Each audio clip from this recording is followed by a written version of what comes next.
Hello. Hardcore mode in Minecraft is no longer just about beating the game, it has become something truly challenging and impressive. Nowadays, some players manage to do things in hardcore mode that not everyone could pull off even in creative, all thanks to gear like totems of undying, which make players nearly invincible. Elytras for fast travel, netherite armor, and more. But it wasn't always like this. Before all these fancy new features, hardcore was really hardcore.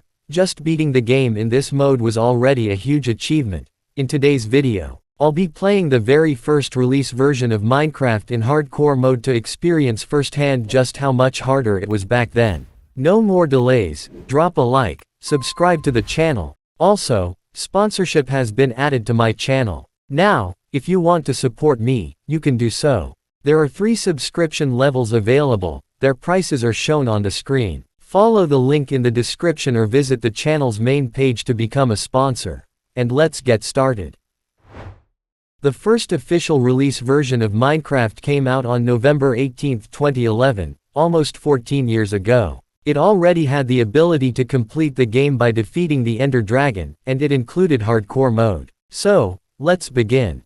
I spawned in a snowy biome and, as usual, started gathering wood. The first thing that caught my eye was that you can't move items quickly in the inventory, which is actually pretty inconvenient. As usual, I crafted wooden tools and went out in search of food, since this is hardcore mode, and I could die from hunger. Plus, I'd need plenty of food to beat the game. Not far from my spawn, I found some cows, and, oh wow, I hadn't seen the old combat system in so long. Honestly, for killing animals, I think the old combat feels better than the new one. Near the cows, there was a cave, so I went inside without hesitation. I needed stone, coal, and iron. I quickly found stone and coal, but there was no iron nearby. Instead, I ran into a skeleton, which scared me off and made me not want to go deeper. I decided to craft a bed to skip the nights, which meant I needed sheep. Luckily, I spotted one nearby. But to my surprise, it didn't drop any meat. Yeah, believe it or not, back then, sheep only dropped wool. I had completely forgotten about that. Unfortunately, I only found 2 sheep, which wasn't enough for a bed, so I went back to mining. I hesitated to go deeper into the cave since it was filled with mobs, so instead, I started digging a bit to the side, and I got lucky. I found iron. It was just enough for pants and boots. Yeah, I prioritized crafting armor over tools, and there's a good reason for that. I wasn't planning on getting a full diamond armor set, so I didn't need an iron pickaxe yet, and my stone sword was still doing fine. I waited out the night and went searching for a new, safer cave. While exploring, I stumbled upon a village, but in this version, you can't trade with villagers yet. The only useful thing there was the farm and the blacksmith's chest, where I found an iron chestplate and boots. Not bad. Also, villages in this version have gravel roads instead of paths. Not far from the village, I found a cave with plenty of iron. I crafted a helmet and a sword and decided it was time to head to the Nether. I was lucky, there was a lava lake nearby, so I built a portal and went in. Welcome to the old Nether. You won't believe it, but the Nether fortress was right next to the portal. My luck today was insane. In this version, there aren't as many mobs in the Nether, so in theory, getting blaze rods should be easier. There's the first blaze. While exploring the fortress, I realized that there are no chests here. Turns out, chests in Nether fortresses weren't always a thing. They were only added in update 1.6.1. Also, wither skeletons don't exist yet, they'll only be added in update 1.4.2. Honestly, that's probably a good thing. After searching for a bit, I found a blaze spawner. I caught my breath, ran in, blocked off the spawner so the blazes wouldn't fly away, and started farming blaze rods.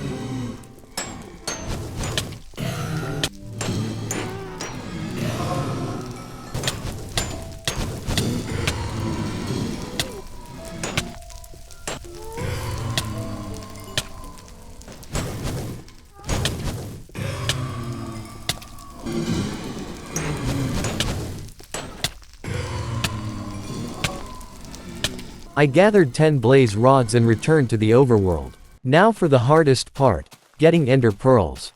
In modern versions, you can just barter with piglins, but in this version, the only way to get pearls is by killing Endermen. My plan was to find an open area, dig a 3x3 hole, cover myself from above, aggro Endermen, and kill them from safety.